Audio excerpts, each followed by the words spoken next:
Unemployed personal trainer sa Dubai at ito ang araw ko. Gumising ako 2:00 na ng hapon, sarap ng tulog ko. Natulog na ako ng 5:00 gawa na nag-jogging pa ako ng madaling araw. Inumin na natin yung morning routine, apple cider vinegar, etc. And yerba mate. Diyan ako kumukuha ng lakas at daldal. Pahid ka na ng morning routine mo, SPF tsaka moisturizer. Kasi yan sa sekreto ng pampabata. Suot na natin yung windrunner jacket. Naalala ko may mga sapatos pa pala akong di nagagamit kagaya nito. Nagtampo kasi ako dyan, natapilo kasi ako dyan. So ngayon gagamitin ko na ulit. Nakalimutan ko na yan actually. Then manifest tayo din, magpabango para hindi magamoy putarages. Then tara na, punta na tayo sa kotse. Simulan natin ang araw na to. Coach Job Daily, another day, another life, another day. So today is Thursday. It's supposed to be 5 clients today, but 3 of them canceled. One is Omar and one my boss. And another one is Majid because naglalaro siya ngayon sa bounce. You know, yung message yung mami niya. Oh, Majid is in bounce. It's okay. Para mag-burn siya ng calories doon, magtatalon-talon siya sa trampoline ba yun? Okay? Tarpaulin o trampoline, whatever. It's just bouncing. Siya may nag-wonder, ano ka ba dati, coach, bago ka mag-Dubai? Ano ang first country na napuntahan mo na nag-work? So, yeah. Throwback Thursday tayo, guys! So, yan. Way back 2020. 2011. Okay. I'm not gonna lie. Nag-work ako. First country na nag-work ko, na pinasukan kong work, is China, Macau. Okay, Macau. Anong work mo doon? Entertainer. Yes, I am an entertainer. Paano ko na-discover doon? Nung college ako, lumalaban ako ng mga beauty pageant. Okay? Nung beauty pageant. Alam mo yan, yung mga Ginoong Undas, Mr. Bulacan, Mr. Bulacan Tutan, ganon. Yung mga Mr. Nagkapera ako doon. Siyempre nakita ko ng mga talent scout, no? Dahil kakaiba yung itsura ko, mukha akong ibang lahi na ewan, na mukhang gago. So, ayun, habang nag-work ako sa Tobis, may nag-message sa akin, hey, you wanna go to China, entertainer, dancer? Sabi ko, oh, sure. Alright. Of course, iniwan ko yung trabaho ko, awol, pare. Hindi ako nag 1 month notice, awol. Then, flight ako ng after a month. Okay, binenta ko lahat ng ari-arian ko. Speaker ni mama. May akong pera ka, mama, magta-Thailand, mag-China ko. Yung mama ko nandito sa Dubai, nag-work. Okay. Sa Abu Dhabi. And then, nung nakalipad na ako, syempre, nasa China na ako. Macau, no? Shit! Yun, sasayaw kami, hip-hop. Yan, kasama ko yan, yung mga kaibigan ko ngayon. Si Brian Paule, doon kaya ako nakilala, naging MMA fighter. Si Kirby De Souza, marami. Okay, lahat ng mga kaibigan ko model. Doon, so mga artista din dati, ganon, indie film actor. So nandun ako, nag-work ako doon. So bakit ako nawala doon? Of course, napaaway ako. Hinanting ako ng mafia doon, ay pagsapakan ako sa taksihan. Okay. You know, it is what it is. May mga budget din sa alak, you know what, hostels working, and then I think it's not for me. After that, pagkabalik ko ng Pilipinas, ayan, nag-discarte ako, yan, racket. Okay, pagbalik ko ng Pilipinas, kaya, yan, then, nag-work naman ako naghanap ng model dati sa isang casino, hindi ko na sabihin yung name ng casino. Hotel Casino, bagong bukas, pioneer ako doon. Okay, sa Pasay. Alright, nag-work ako doon as a bartender. Okay. Pero nag-gym na talaga ako. Addict talaga ako sa gym. Okay. Kasi di man ako makukuha model eh. Pinuhunan ko na to eh. Nung bata pa ako. Kasi lumalaban ako sa mga pageant. Okay. Siyempre maganda dapat katawan mo, no? Gym addict na talaga ako. And then, I had some boxing and my sports. And then, ayun. Siyempre, bata pa ako nun eh. Okay. So, nagawa ko na lahat ng kabataan ako. Pasaway ako nung bata ako. Name it. Yung bata ko, I want to explore. I try everything. Name it. Everything. I try. Okay. So, pasaway ako. What if I do this? What if I do this? What if I do that? What if I do that? Sobrang pasaway ako nun. Okay. And then, yun. So, First country ko, China. Hindi ko makakalimutan yun. Okay, 1 year yata ako doon. Or 1.5 year yata ako doon. It's an amazing experience. Okay, from China, pwede ako sa Pilipinas yan. Nagkome-commercial ako. Sidekick ni dati na umi-extra ako doon kay Coco Martin.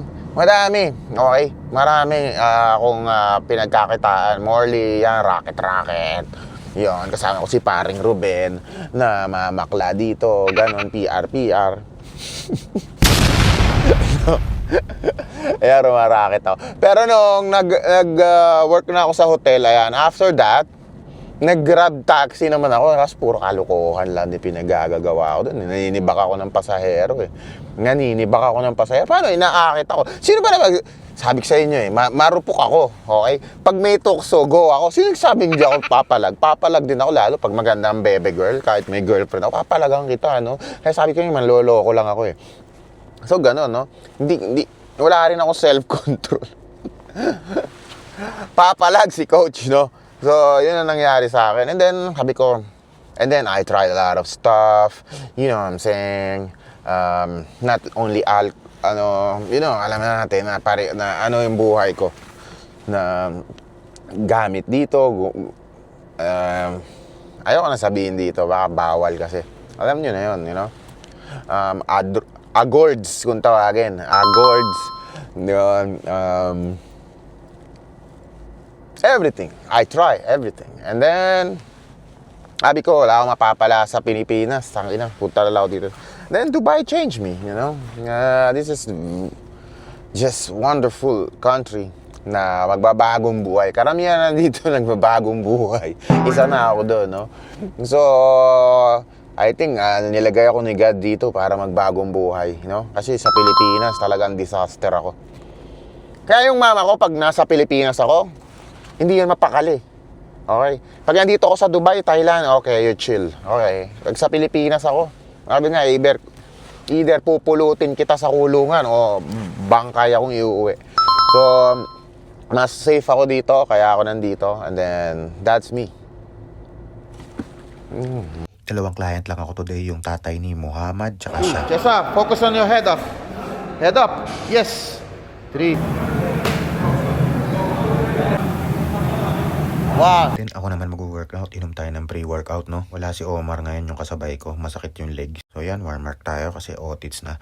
By the way, sa mga nagtatanong ng program ko, madali lang. Ayoko ng komplikadong program. Meron akong warm-up set na 8 reps. And then second and third set ko is until failure. Nearly failure, hanggang malangalay, hanggang di na gumagalaw. Yun lang. Sa chest incline and flies lang, yun lang ang program ko. Sasagarin ko tong lateral raises lang at yan lang ang gagawin ko. Tapos isang set na tong front kasi nagawa ko na sa incline. And then tricep, ngangalayin ko lang yan, nangangalayin kasi sober laki ng tricep ko. Ayoko masyadong malaki. And then lagi ako nagtatapos sa 30 minutes Stairmaster araw-araw. Simple lang workout, di naman ako bodybuilder. Gusto ko lang talagang mangalay. Bibitin kasi ako sa 12 reps eh. Iniisip ko, meron pa naman akong may natitirang lakas. Ba't di ko na lang sagarin, no? Ganun yung sa akin. You know, done for today. Kung makikita nyo, bakit ako may salamin pag gabi, no? Kasi di ako makakita, may astigmatism ako, no? Malabo ang mata ko sa gabi. Sa umaga, okay pa naman, no? 170. Ang akin, minus 170 yata, something like this. So, saan tayo pupunta ngayon? Tapos na tayo mag-work. 2 clients and 1 push day and 1 30 minutes Stairmaster.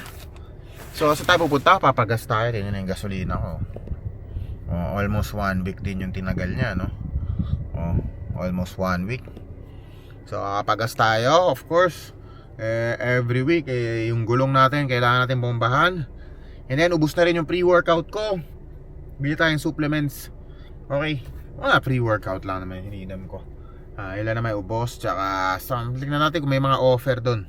Okay, let's go baby. Wala pa pala akong kinakain. Okay, so time check, almost 10 PM, no food. No food. Okay. Still good. But inaantok ako kanina. Pero naka-recover naman. Busy na ako. Sinasabi ko sa inyo, kung wala kayong ginagawa, magugutom talaga kayo. Diyan papasok yung kulit ng utak mo. Pero pag nag-busy ka, mawawala lahat yan. Okay? Drive mo na ako.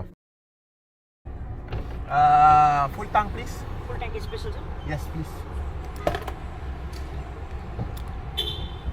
Fuel injector, sir. one injector cleaner. No, it's okay. I pay by card, yeah. How much? 125, sir. 125. Kano ang gasolina natin? 125, no? Dati 90 lang yan. Okay. So, tumaas ng konti, pero what to do? So, magkano yun sa Pilipinas, coach? Times 16 yun na lang. Yun ang full tank ko ng Honda Civic 2019 model. Okay. So, yun. Mura lang gas dito, no? So, love it. Kaya, yan. Next naman magpabomba tayo ng Gonglu, no? Gulong. Pabomba tayo. Kasi mainit dito, di ba?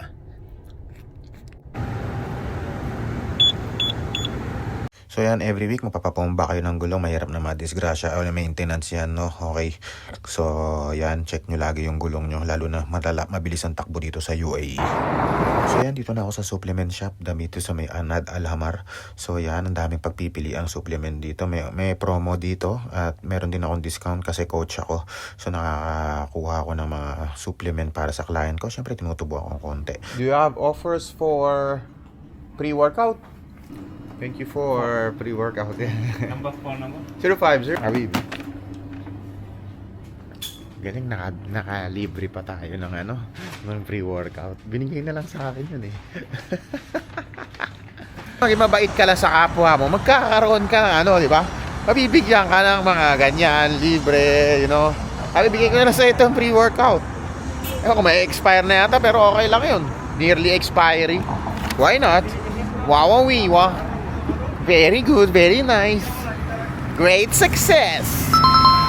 I love it. How are you, brother? You good? Alhamdulillah, alhamdulillah. Siyempre, kilala tayo dito, no?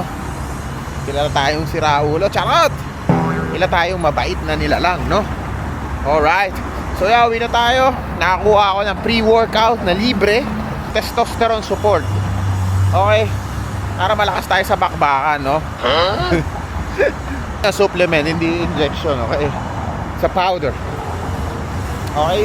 Inabutan din pala ako ng protein cookies. Ang mabait talaga ng mga tao dito. Biruin mo, pinamigay lang. Ganyan dito sa Dubai, no? Basta mabait ka lang, no? Sabi sa'yo, magiging mabait ka lang, may karma yan. Yan sinasabi ko sa inyo, no? O siya, drive mo na ako. Let's go, baby. So yan, dito na tayo sa bahay, no? Ito yung pinamili natin. Kaya pala binigay. Expired this month. And next month, wala na to, no? So, expire na. So, pwede pa naman to actually. Okay? Not gonna lie. Pwede pa to until 3 months. Okay? Pero, I just feel, ginagamit ko tong katawan ko every day for my work. Okay? Tinapon ko na. Okay? Pwede naman, actually, pwede. I just feel shit, Like, bakit ko bibigyan ng expired yung katawan ko? Okay? Okay. Ginagamit ko to every day. I need real power. But I'm telling, it's still okay. But I just don't want. It's just for me. Okay? Coach, akin na lang yan, kunin nyo. Kung gusto nyo, tinapon ko na. Okay? Some coaches just take it. But for me, it's just, hindi man sa pagiging maarte, Kasi loob ng katawan mo yun, Okay? You don't know, it's expired. May some chemicals expired, It's, okay? Well, arte mo naman, coach. So, it's okay. You can buy again, We just buy later, Okay lang sana 3 months before. Pero kung sa inyo, ang trip nyo, okay. Okay? Kung trip nyo, okay? Pero kung dating, medyo wala akong pera, papatusin ko to. Okay? I just respect myself. Hindi ito about this sa quality or edible. It is still okay. But I just don't want it. Okay?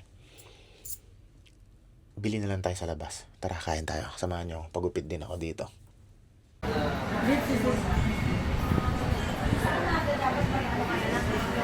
Meal natin today is Yes, sir. And one shawarma with cheese.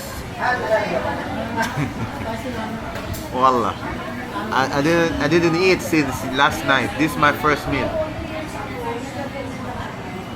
I'm so hungry.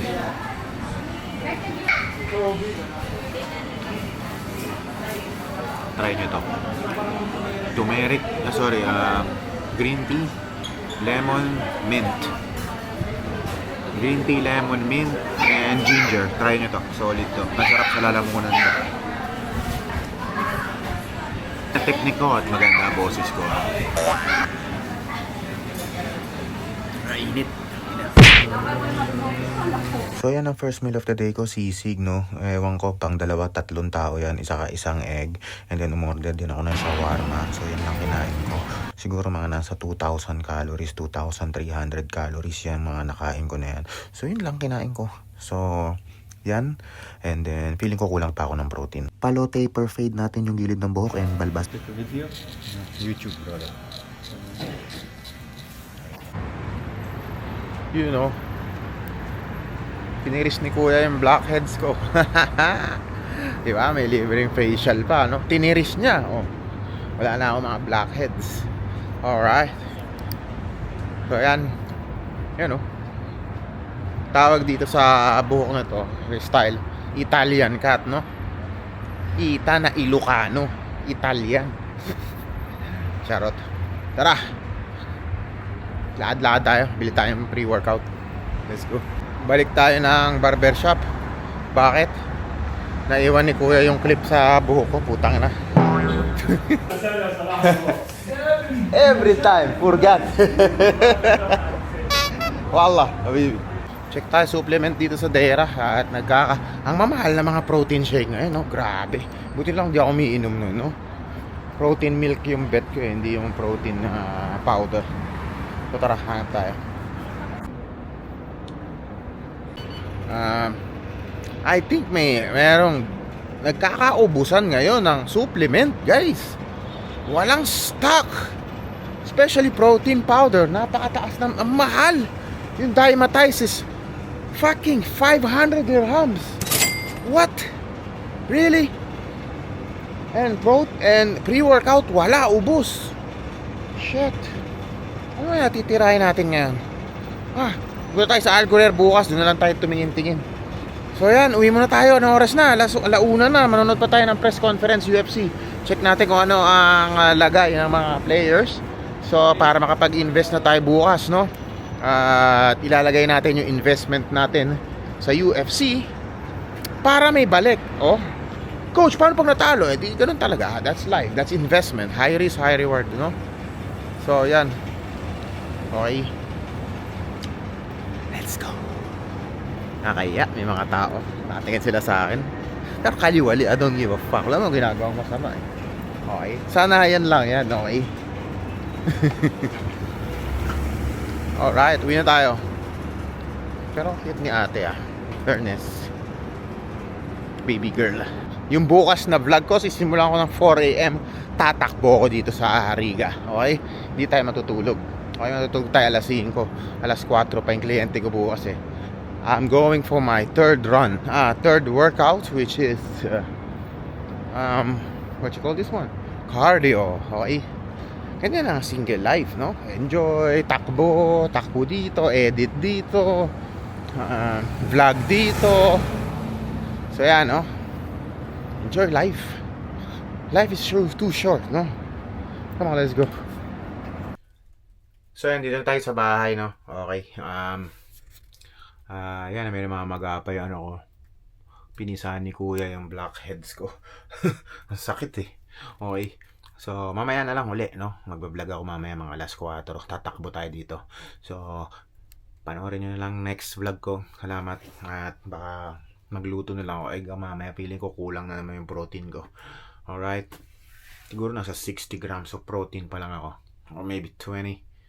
80. I need to hit 170. Okay? So, yan. Let's go, baby. Follow for more fitness tips.